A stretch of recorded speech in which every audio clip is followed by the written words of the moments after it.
तर मित्रांनो, black and white Marathi चित्रपट या विषयावर आपण काही दोन व्हिडिओ असे आधी केलेले आहेत. आजचा आपण त्यात चित्रपट घेतोय पिंजरा.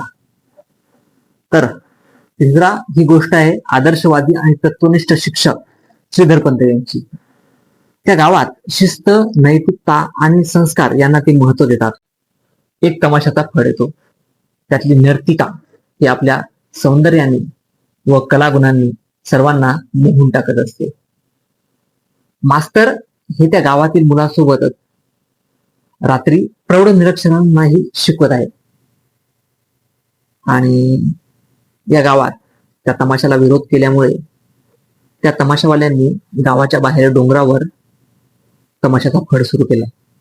आता त्या डोंगरावर त्यांनी त्या तमाशाचा फड सुरू केलाय, परंतु त्याचा आवाज असेल किंवा त्याचा प्रचार असेल तो त्या गावात पोहोचतोय.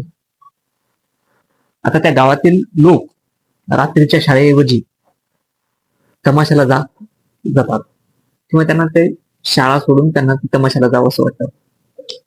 त्यांना नृत्य, गायन याबद्दल काही अंशी मोह निर्माण होतो. मास्तर आणि त्या गावातील पाटील यांनी हा तमाशा मोडण्याचा आणि तिथून तमाशगीर निघून जाण्यासाठी पुरेपूर प्रयत्न करतात. परंतु काही गावकऱ्याच्या पाठिंब्यावर हा तमाशा तसाच इथे सुरू राहतो. मास्तर आणि पाटील यांचा त्रास होऊन त्या चित्रपटाची नायिका एक शपथ घेते, नाही या मास्तरला तुंतून घेऊन तमाशावर उभं केलं तर नावाची चंद्रकला नाही. मग मास्तरांकडून एक चुकीचं पाऊल पडतं. मास्तर हे शिक्षणाशिवाय आयुर्वेद वैद्याचं देखील काम करतात. चंद्रकलेचा पाय मुरगळलेला असतो. रुग्ण सेवेचा धर्म म्हणून मास्तर चंद्रकलेला औषध द्यायला जातात आणि हळूहळू त्या पिंजऱ्यातच जणू अडकतात.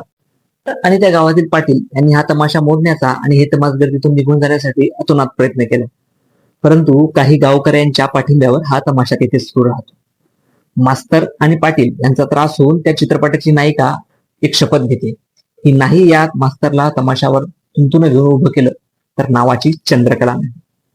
आणि काही काळानंतरच मास्तरांकडून एक चुकीचं पाऊल इथं पडतं. मास्तर हे शिक्षणाशिवाय आयुर्वेद वैद्य असं देखील ते काम करतात. एकदा चंद्रकलेचा पाय मुरगळलेला असताना मास्तर तिथे औषध द्यायला जातात आणि हळूहळू ते त्या पिंजऱ्यात जाऊन अडकतात. काही काळ नंतर मास्तर शिक्षकी पेशा सोडून त्या फडात सामील होतात आणि चक्क तुंतून हातात घेऊनच ते फडावर उभं राहतात. त्या ठिकाणी चंद्रकलेचा पण पूर्ण होतो. तर मित्रांनो, नाच, गाणं, तमाशा हा वाईट आहे का असा प्रश्न तुम्हाला पडला असेल तर कोणतीही कला आणि कोणतंही व्यसन हे वाईट नसतं. मात्र आपण त्याच्या आहारी गेलो की ती नंतर आपलं ते वाईट ठरतं. शेवटी ही कथा माणसाच्या दुर्बलतेची, समाजाच्या दुटप्पी नैतिकतेची आणि अंतर्गत संघर्षाची शोकांतिका बनते. व्ही शांताराम यांनी दिग्दर्शित केलेल्या या चित्रपटात डॉक्टर श्रीराम लागू यांची प्रमुख भूमिका आहे.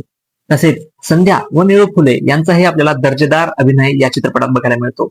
राम कदम यांनी संगीतबद्ध केलेली व जगदीश खिबुरकर यांनी लिहिलेली अजरामर गाणी लता मंगेशकर, उषा मंगेशकर, सुधीर फडके अशा दिग्गज गायकांनी या चित्रपटात गायली आहेत.